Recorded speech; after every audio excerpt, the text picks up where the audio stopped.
This is the easiest Kelp XP farm for Minecraft Bedrock, and as always, there will be a world download in the description.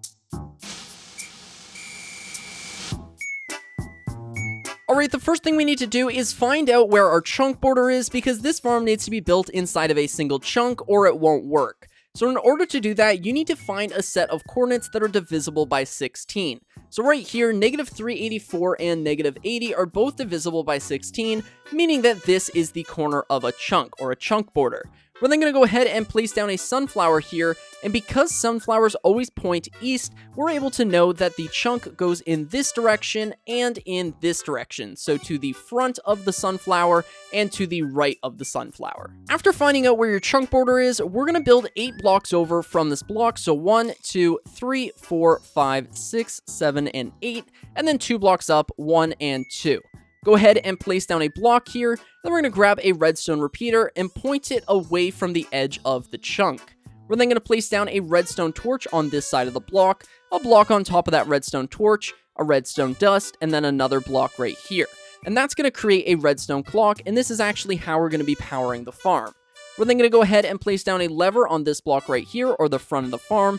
Go ahead and turn it on, that way the clock stops, that way it's not constantly ticking while we're building the farm. Next, you want to expand this redstone trail, so we're going to place down 2 redstone dust and then 4 blocks right here. Place down 4 redstone dust on top of those blocks, then we're going to come around and place down 4 sticky pistons on all of those redstone dust, just like this, leaving a 1 block gap underneath of those pistons. We're then going to grab our blocks and place down 4 blocks, 1 block in front of the piston face. Then we're going to go ahead and place down 4 sand blocks on top of those cobblestone and 4 sand blocks on top of those pistons. We're then going to go ahead and mine out these 4 blocks that is 1 block away from the cobblestone, and then we're going to go ahead and mine out these 2 blocks as well.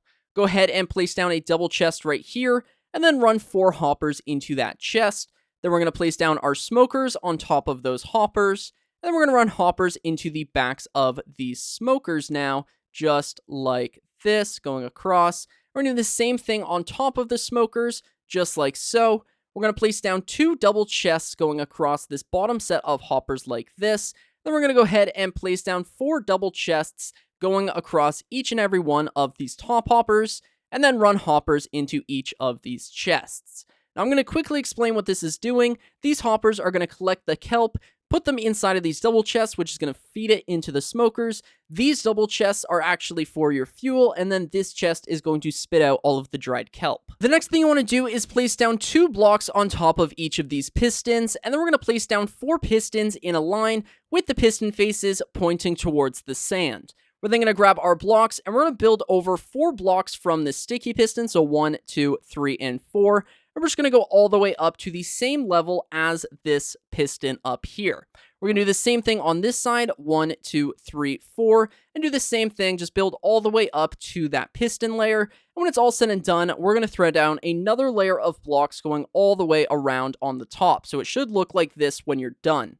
We're going to come around back to the farm, and we're going to place down 2 blocks right here, and then a redstone torch. Place down a block, a redstone torch, block, redstone torch, and then place down 5 redstone dust. 1, 2, 3, 4, and 5. So that goes all the way over to this last block. If you've done everything correctly, then your pistons should not be on right now, but if we went ahead and turned on this lever, you'll see that both the sand is glitching and also those pistons are activating. The next thing we're going to do is place down a 2x4 of glass on this first block of the chest, and then we're going to place down 4 blocks on top of that glass layer and fill in the area above the hoppers. We're then going to grab our trapdoors and place down 4 trapdoors on these blocks with the redstone dust, just like that. Go ahead and open them all up and then waterlog each and every one of those trapdoors.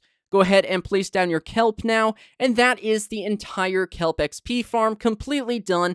I'm just going to go ahead and load this up with coal or some sort of fuel source, and we can get it going. All right, I've gone ahead and loaded this thing up with fuel, and there's one last thing we need to do. We need to place down 4 levers on each of these smokers.